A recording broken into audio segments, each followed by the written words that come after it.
When we read Luke's gospel, we find that there's a lot of eating. I knew I liked Luke's gospel. There's a lot of eating. There's several important dialogues and events that take place around food, over food, during meals, such as the feeding of the 5,000, Levi's banquet to honor Jesus, Zacchaeus' meal with Jesus, Martha making preparations while Mary sat at Jesus' feet, the Passover supper that Jesus shared with his disciples, and the breaking of bread at Emmaus with those disciples. Food was at least as important in Jesus' day as it is in our time. Eating with someone was typically where people made business contacts and networked, much like we do today.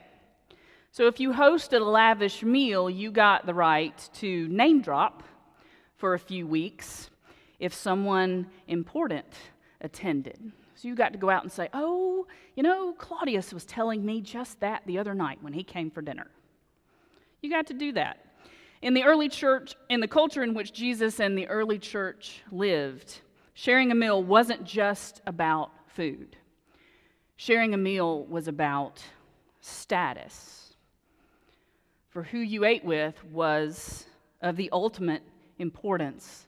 This is why the Pharisees indicted Jesus for eating with those tax collectors and sinners. And these whitewashed tombs, these Pharisees, these whitewashed tombs, that, as Jesus called them, were more interested in climbing the social ladder than taking care of the people they were supposed to serve. The leaders of the religious community were the ultimate good church-going folk of their day. These were the people that were looked up to. They were the ones who had studied the scriptures, who knew the law of Moses given by God on Mount Sinai. They had spent their lives learning the ins and outs of these laws to be able to follow them to the letter, and even more. They were supposed to be the ones helping the people live in right relationship with God, helping Joe Schmo on the street follow the law, as the law was the way to love the Lord your God with all your heart, soul, mind, and strength. So saying that, let's take another look at Jesus' parable and the chapter that it's in. So if we look at the beginning of chapter 14, we find that Jesus was at the house of a leader of the Pharisees to eat a meal on the Sabbath. Now, this is the third time that Jesus was eating at the home of a Pharisee, and the others are recorded in chapter 7 and 11. In chapter 7, a woman comes to bathe Jesus' feet in her tears and dry them with her hair and anoint them with perfume. And some of us discussed this meal this morning in Sunday school. Now, the Pharisee is thinking to himself, so he's not saying this out loud, he's thinking to himself about how Jesus wouldn't let this woman come near him if he knew what kind of woman that she was. But Jesus can tell what he's thinking. And he tells a story about creditors and debtors and speaks to him, well, he actually teaches him a lesson about hospitality. Remember? Jesus says, I entered your house, and you gave me no water for my feet, but she has bathed my feet with her tears and dried them with her hair. You gave me no kiss, but from the time I came in, she has not stopped kissing my feet. You did not anoint my head, but she has anointed my feet with ointment.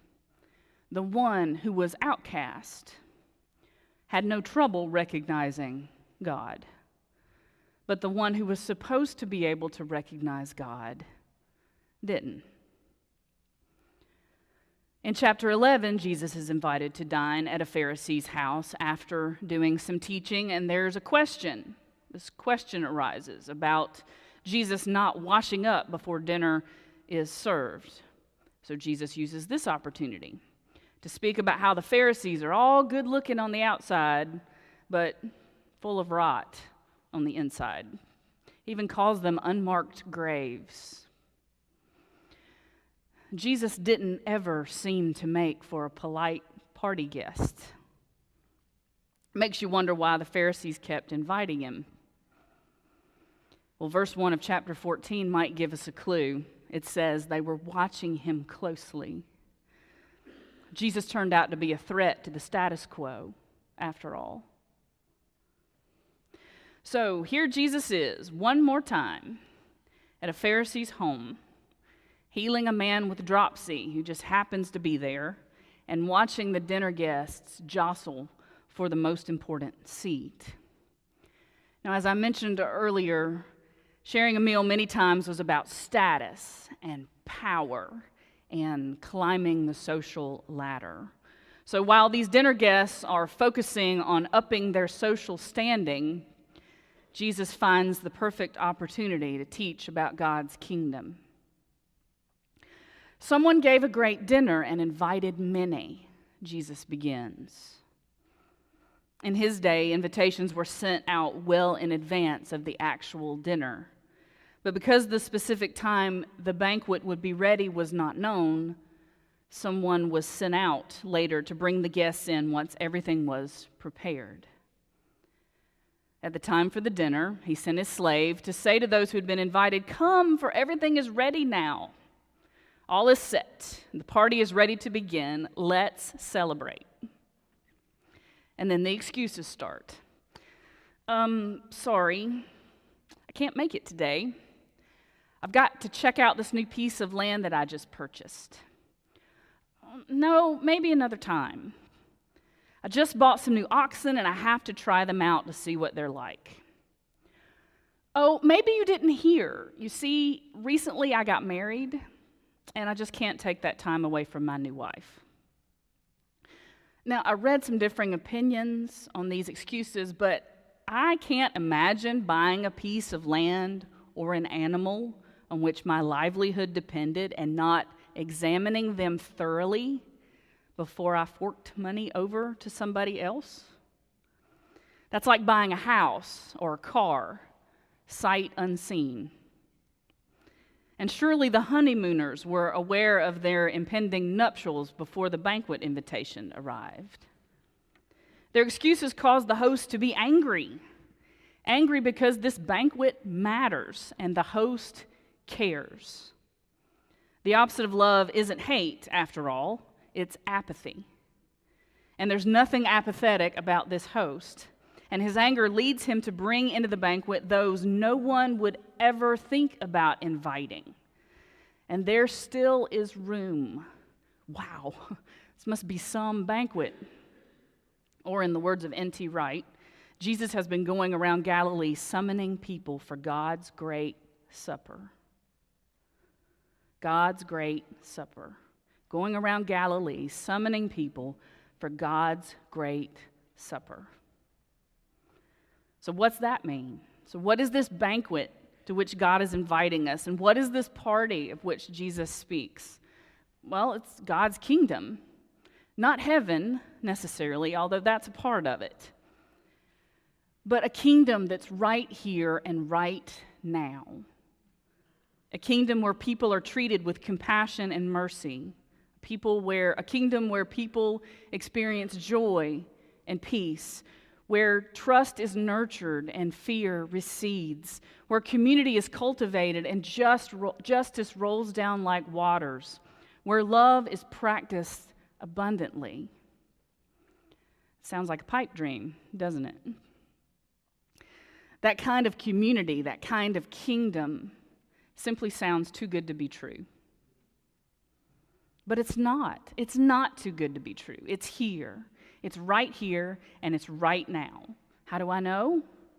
Because Jesus teaches us about it and invites us to be part of it. And every now and then I get glimpses of it, and I bet you do too. It's up to us. It's up to us to come into the party. And we come into the party when we give and receive compassion and mercy and joy and peace and trust and love. It's when we live together as community in God. That's what it means to be part of God's kingdom. So up to this point in Jesus' parable, I've asked you to consider being a party goer.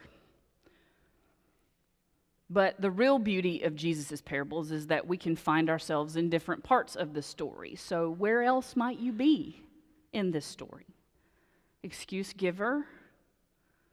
Or maybe an outcast who happened to be invited in, or a passerby compelled to come in. What about the host? Have you ever considered being the host? Experiencing life together in God's kingdom is so transformative that we can't keep it to ourselves. So we, as guests of the banquet, are then compelled to turn around and become hosts when we live in God's kingdom, when we experience that kind of compassion and mercy and joy and love. When we experience all of that, we are commissioned to share these with others. This is how we invite others to come into the banquet. The experience of living in God's kingdom is so good that it just has to be shared. And God's kingdom reflects who God is, slow to anger and abounding in love, who would become part of his creation to show us how much he loves us, who throws lavish banquets and invites everyone to come in, especially the people we think shouldn't be on the guest list: the poor, the crippled, the lame, and the blind. Jesus says that in verse 13, the outcasts, the people we think wouldn't be on anybody's invitation list. And Jesus repeats this list again at the end of the parable twice in this chapter. Wow, repeated words within just a few verses. It must be important. I guess we better pay attention. We better pay attention because God sets these folks smack dab right in the middle of God's kingdom. According to Luke's gospel, where we find God is with those without status or fame or fortune. Jesus tells the Pharisees and us that these folks are the ones that we need to have community with. They have something to teach us about God, and we better be listening. So sometimes we're the ones giving excuses. Sometimes we're the ones being invited in off the streets. Hopefully, prayerfully, as we follow Jesus and practice his way, we're making our way towards becoming a host, the giver of the banquet. Many years ago, my husband Chip taught an 8th grade Sunday school class. And one day in one of their lessons, and as they discussed things, he asked them, he said, so, okay, what if everyone in the world treated each other with love and kindness? What would our world be like? And they looked back at him and in all seriousness said, well, that would never happen. And Chip said, well, I'm not asking you whether or not it would happen. I'm just asking you to think. See it in your mind. Think about what our world would be like if everyone treated everyone else with love and kindness. And those teenagers said again, but that would never happen. They couldn't go there.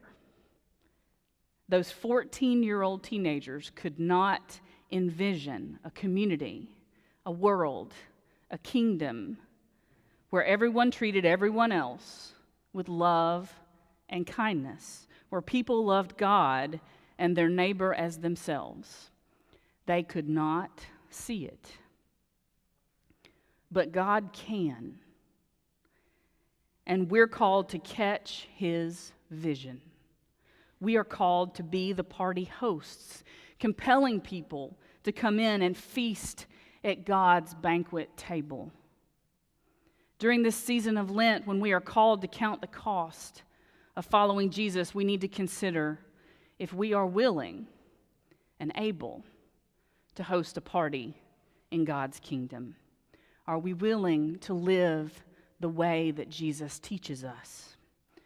And I encourage you, come to the party. Come into the party. Experience your belovedness in God.